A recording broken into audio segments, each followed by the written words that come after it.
Pernah dengar apa itu bipolar disorder?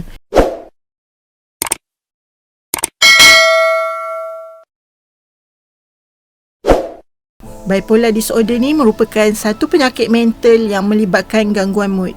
Sebagai manusia normal, tentu ada masa ketika kita rasa sedih, ada masa kita rasa gembira, dan semua tu adalah normal.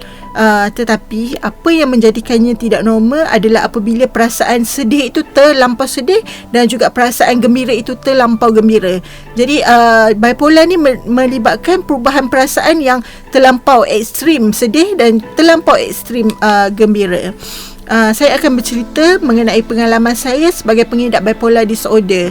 Saya mengidap bipolar disorder sejak Januari 2016, yang pada mulanya saya disahkan mengidap major depressive disorder ataupun dikenali sebagai kemurungan. Ketika itu saya sudah tidak dapat berfungsi seperti biasa. Saya tidak dapat ke tempat kerja kerana takut berjumpa dengan orang, terutama orang yang dikenali. Jadi bila saya terpaksa berjumpa dengan orang, saya akan rasa menggigil, rasa sakit dada, rasa susah bernafas dan juga berpeluh-peluh. Saya juga rasa ada orang sedang bercakap buruk mengenai saya, dan ketika itu saya juga tak ada selera makan dan saya tidak dapat tidur pada waktu malam. Selain saya tidak dapat fokus untuk membuat sesuatu, selain itu saya juga rasa hopeless, rasa helpless dan rasa seperti ada suara-suara yang menyuruh untuk membunuh diri. Seperti orang lain, bila kita sedang berperang dengan perasaan sendiri, tentu kita akan ada coping strategi kita yang tersendiri. Dan begitu juga saya cuba buat perkara-perkara yang saya biasa buat ketika saya stres, ketika saya sedih, iaitu membaca Al-Quran berserta makna, cuba untuk solat dengan khusyuk, membaca maksurat, amalkan istighfar dan buat istikharah untuk lebih nampak apa yang saya tidak nampak. Sebab waktu tu memang saya blur dan tak tahu apa yang berlaku pada diri.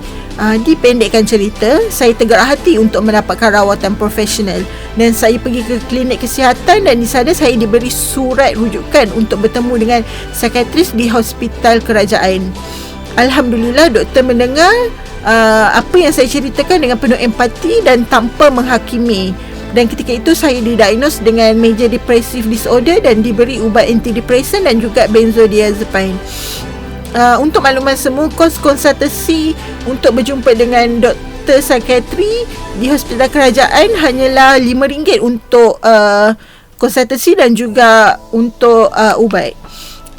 Walaupun selepas mendapatkan rawatan, walaupun saya masih dalam keadaan murung, tetapi Alhamdulillah telah banyak perubahan dalam proses kesembuhan tersebut.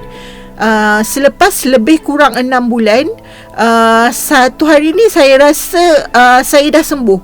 Tiba-tiba saya bangun pagi, saya boleh mandi, kemudian saya masak, dan waktu tu juga saya ada perasaan teruja yang melampau, yang mana saya juga rasa teruja untuk berjumpa dengan orang, dan saya reactivate balik laman sosial yang pernah saya deactivate semasa kemurungan. Dan waktu tu juga saya berbelanja dengan jumlah yang banyak tanpa kawalan.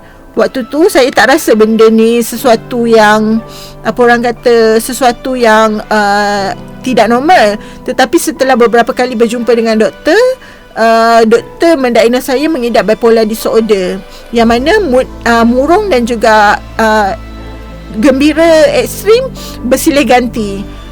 Ketika itu ubat saya ditukar daripada daripada antidepresan kepada mood stabilizer, supaya tidak terlampau murung ataupun tidak terlampau lebih yang gembira. Dalam lebih kurang 5 tahun, mood saya turun naik secara ekstrim. Tetapi kebanyakan masa mood saya dalam mood kemurungan lah. Saya pernah beberapa kali dimasukkan ke ward psikiatri untuk pemantauan. Alhamdulillah, keadaan saya kini bertambah baik dan saya tidak lagi perlu dimasukkan ke ward. Saya kini boleh dikatakan sembuh, tetapi masih perlu berjumpa dengan doktor dan perlu memakan ubat setiap hari.